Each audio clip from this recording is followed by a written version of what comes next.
Hello আমার প্রিয় ছাত্রছাত্রী বন্ধুরা, আমি তোমাদের অমিতাভ স্যার। সবাইকে আমার YouTube channel practical and theory ক্লাসরুমে স্বাগত জানাচ্ছি।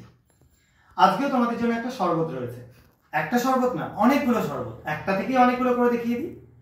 তো দেখো, আজকে কিন্তু জল নিয়ে এসেছি, বেশি কিছু নেই। তো জল দিয়ে কি কি করা যায় দেখা যাক। তো এই জলটাকে আমি ঢালবো পরেরটা। তাহলে ঢালছি, সবাই দেখো। এ বাবা, ইস কালো হয়ে গেল, কি হলো কে জানে। কোনো একটা সলিউশন তৈরি হলো বোধহয়। যদিও এটা খাওয়া যাবে কি, যা কোথায় যাবে না, তাহলে একটু চেঞ্জ করে নেওয়া যাক। এটাকে আমি ঢেলে দিচ্ছি এর পরেরটায়। দেখো, কালোটা কিন্তু কালোই থাকছে, কোনো পরিবর্তন হচ্ছে না। আমরা কি এটাকে কোকের মতো করে ফেলতে পারি? সেটা দেখি। তারপরটায় ঢেলে দেখো, ঢেলে দিলাম, কি সুন্দর চেঞ্জ হয়ে গেল। কি হয়ে গেল? অনেকটা তোমরা ওই ব্লুবেরির যে সলিউশন খাও সেরকম টাইপের জিনিস হয়ে গেল।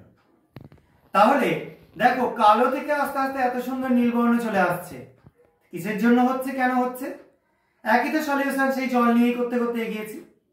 আসলে জল ছিল না, এটা ছিল আয়রনের সালফেট, FeSO4।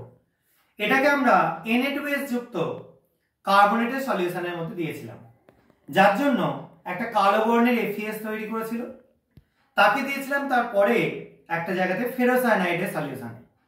কিন্তু সেখানে নীলবর্ণ তৈরি হচ্ছিল, কিন্তু কালো বর্ণটা নীলবর্ণকে চাপা দিয়ে দিচ্ছিল, বুঝতে পারছিলাম না। এটাকে যখন ডাইলিউট অ্যাসিডে ঢাললাম, তখন কি হলো? FeS টা ডিজলভ হয়ে গেল। তাহলে আয়রনের সল্ট ফেরোসায়ানাইডকে পেলে কি কালার তৈরি করে? এই যে প্রুসিয়ান ব্লু, এই কালারে ব্লুবেরি তৈরি করে ফেললো। তাহলে পুরোটাই হয়ে গেল একটা কেমিস্ট্রি ম্যাজিকের একটা পুরো আবহে জিনিস।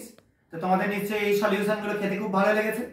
তো যদি এরকম সলিউশন তোমরা আরো খেতে চাও, তাহলে আমার চ্যানেলটাকে লাইক করো, চ্যানেলটাকে সাবস্ক্রাইব করো এবং ভিডিওটাকে লাইক আর শেয়ার করার চেষ্টা করো।